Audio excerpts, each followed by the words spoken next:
Vous avez entendu parler de la révolution sexuelle? On est au bout là. Ça a commencé dans les années 1950. Il y a un Américain qui s'appelait Alfred Kinsey qui a fait une série de rapports qui ont complètement bouleversé l'Amérique, l'Europe et le monde. Alfred Kinsey a interrogé des dizaines, des centaines et peut-être même des milliers d'hommes, de femmes et d'enfants. Et il a fait un rapport qui raconte quelle est la véritable vie sexuelle des Américains moyens. Et ce rapport a absolument tout bouleversé. Il a déclenché ce qu'on a appelé la révolution sexuelle. Ce qu'on appelait ligues de vertu étaient absolument furieuses. Non, mais les ligues de vertu, ce sont des gens dont on se moque abondamment. Et rien n'a pu arrêter le cours de cette révolution déclenchée par le rapport Kinsey.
Alors Kinsey, c'était un universitaire, il a fait son rapport de façon tout à fait académique, c'est du moins ce qu'on a prétendu.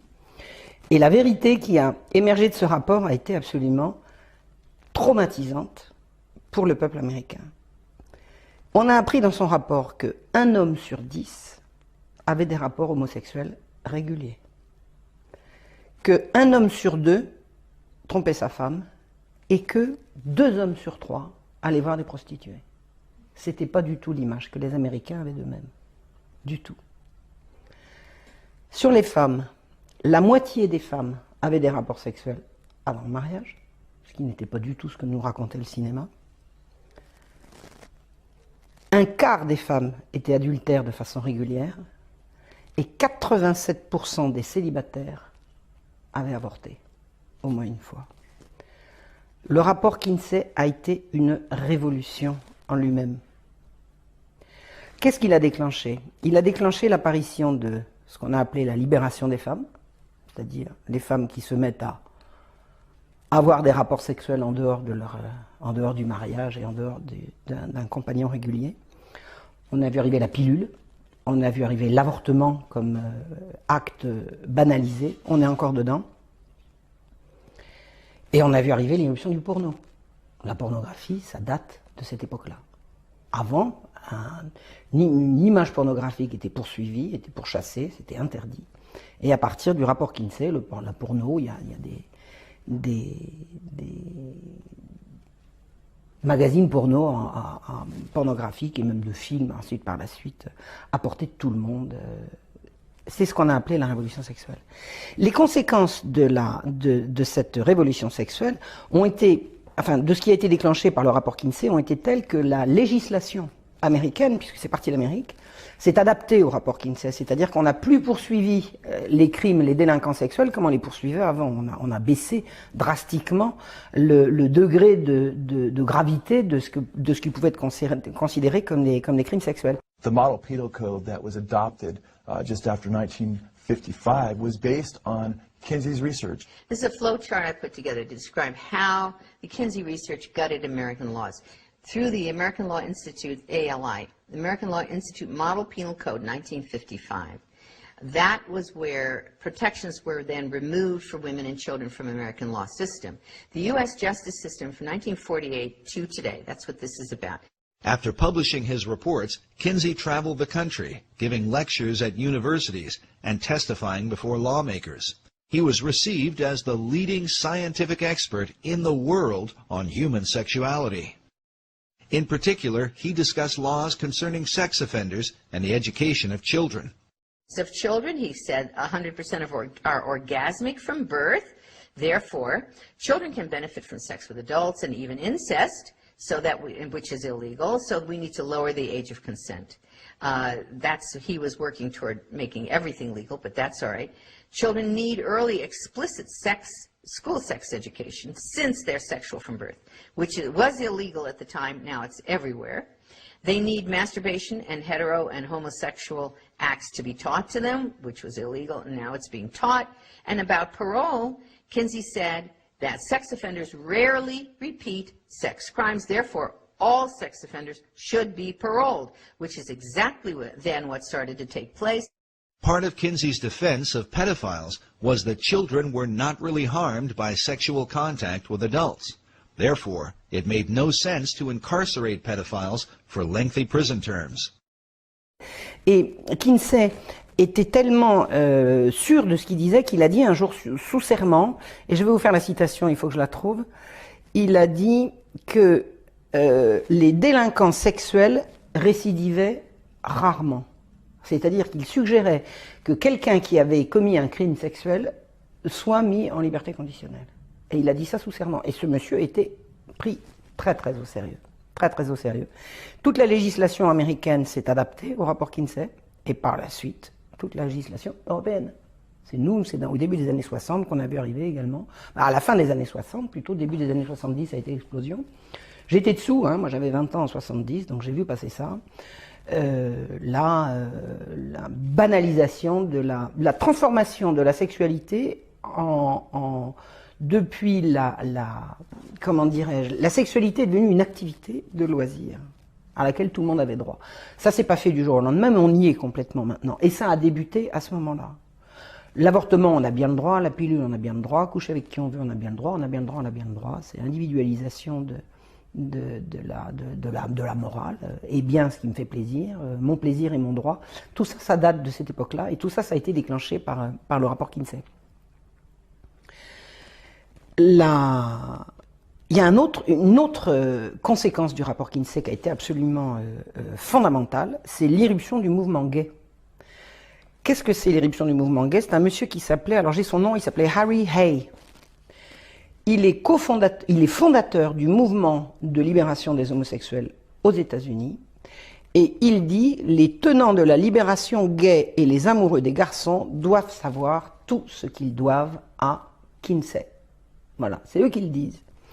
Et il y a un mouvement qui s'est créé dans la foulée du mouvement de libération gay, c'est le mouvement de libération des pédophiles. Ils se disaient pas comme ça s'appelait le NAMBLA, c'est le mouvement de libération des hommes qui aiment les garçons. In 1994, an underground film was released titled Chicken Hawk: Men Who Love Boys.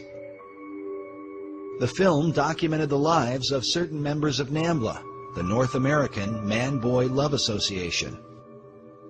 The word chicken hawk is a reference in the gay community to older men who prey upon underage children, boys in particular.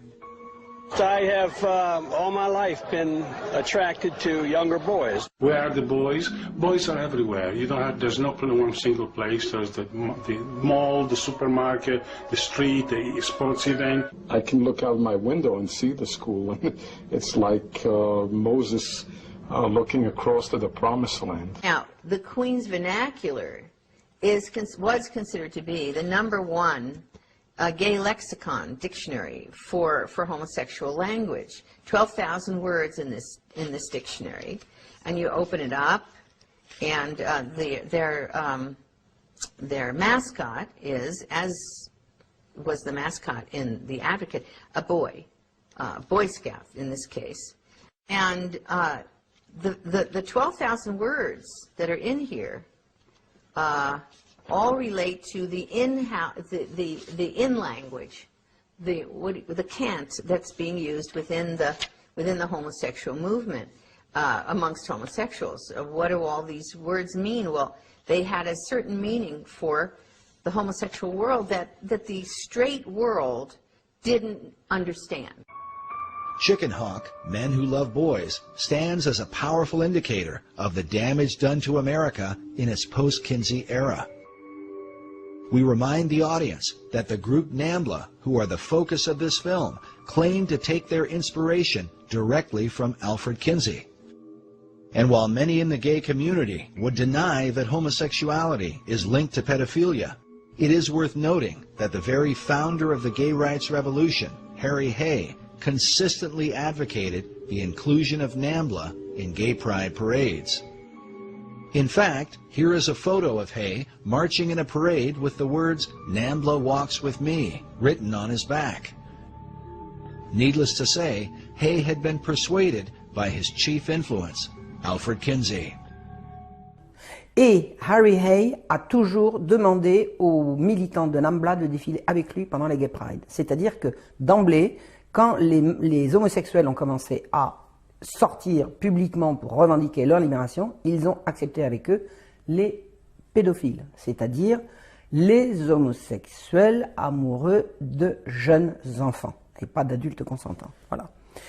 D'autre part, l'influence qu'a eu Kinsey, ça a été également en direction de la connaissance qu'on pouvait avoir des enfants.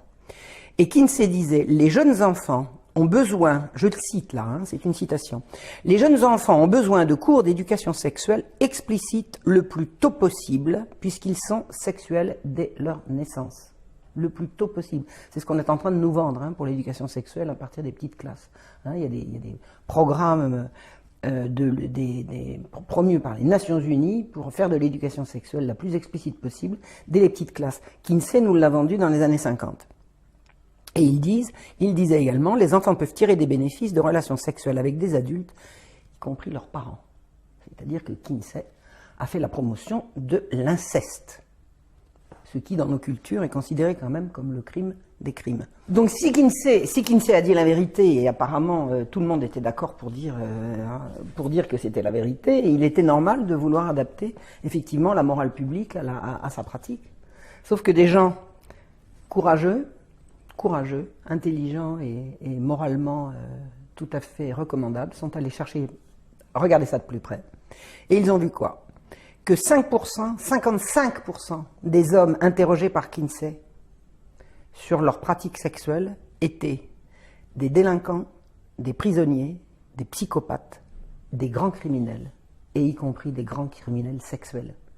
Il a mélangé pour moitié des hommes normaux de l'américain moyen avec des délinquants, des psychopathes, y compris des délinquants sexuels. Et il nous a sorti des statistiques là-dessus. Again, a later study done as early as 1960 by Phyllis and Eberhard Kronhausen would find that the levels of sexual promiscuity among males were much lower than Kinsey had reported. According to his fellow researchers, the reason for this dramatic difference is because Kinsey manipulated the data, including men from America's prisons, as part of the regular male population. He wrote that he found 1,300 to 1,400 sex offenders that he used as his normal male population. What?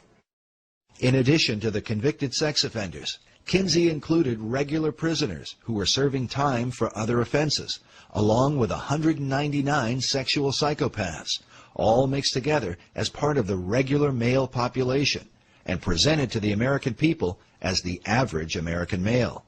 In this interview for the documentary titled 1 in 10, listen as Paul Gephardt, who was one of Kinsey's co-authors and a member of his original team, admits to the high percentage of prisoners and their impact on Kinsey's data. With these poorer, lower educational level samples. And when I say poorer, they had, for example, 55% were prison. 55% were prison.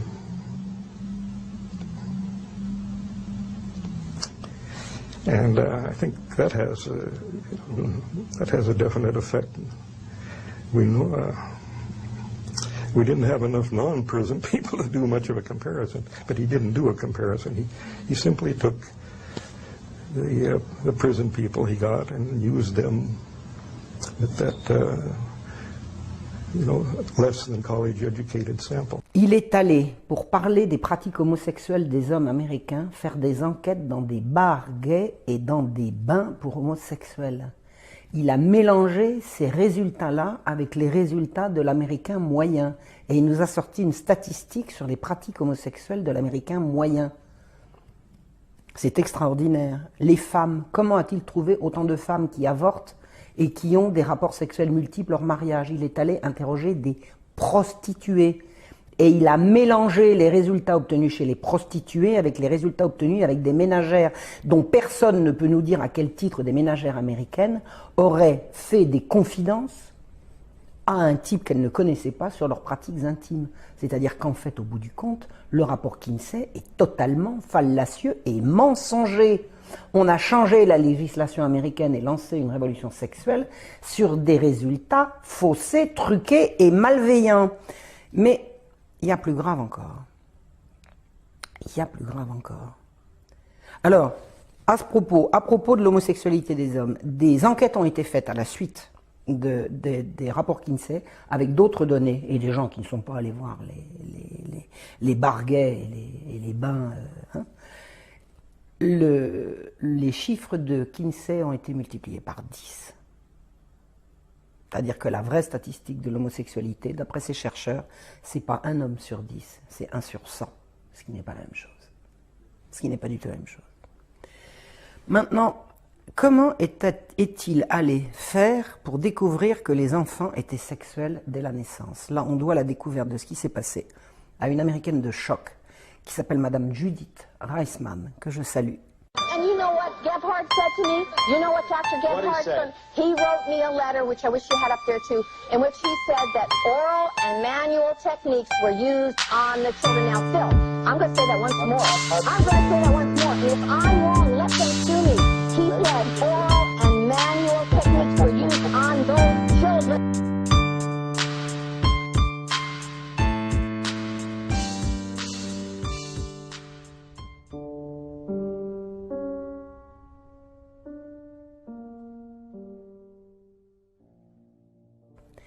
Et qui, comme juriste, est allé étudier de très près les résultats donnés par Kinsey en matière de découverte que les enfants avaient des orgasmes dès la naissance et pendant toute leur vie, pendant toute leur enfance.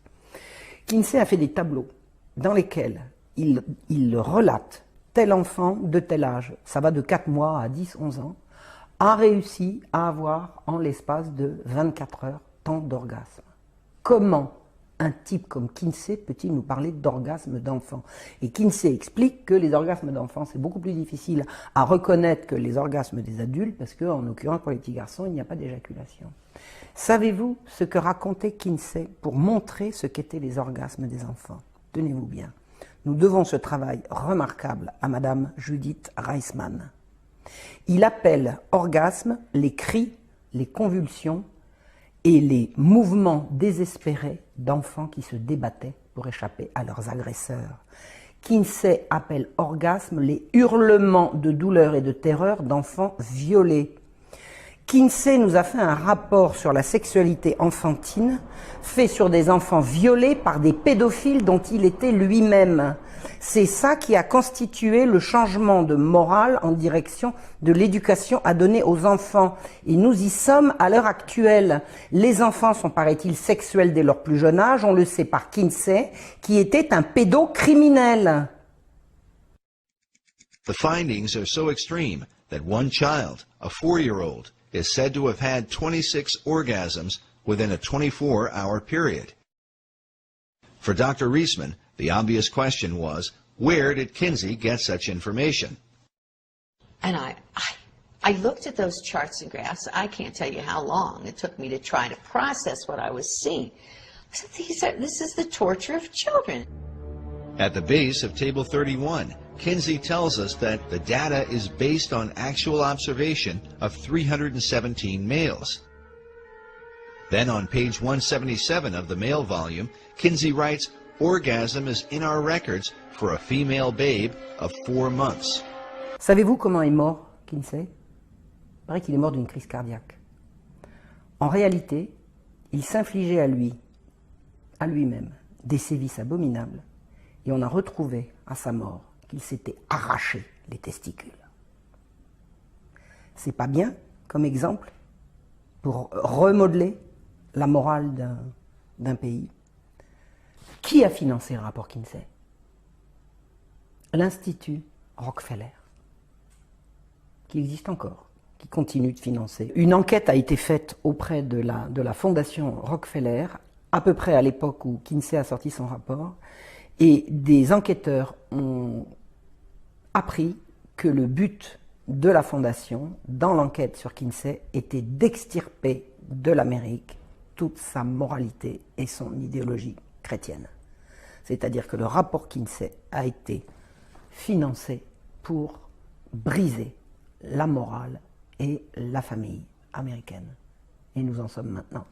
La famille américaine est loin derrière. C'est maintenant la famille en France, en Europe et dans le monde entier. C'est-à-dire qu'il s'agit d'un plan de destruction de la morale.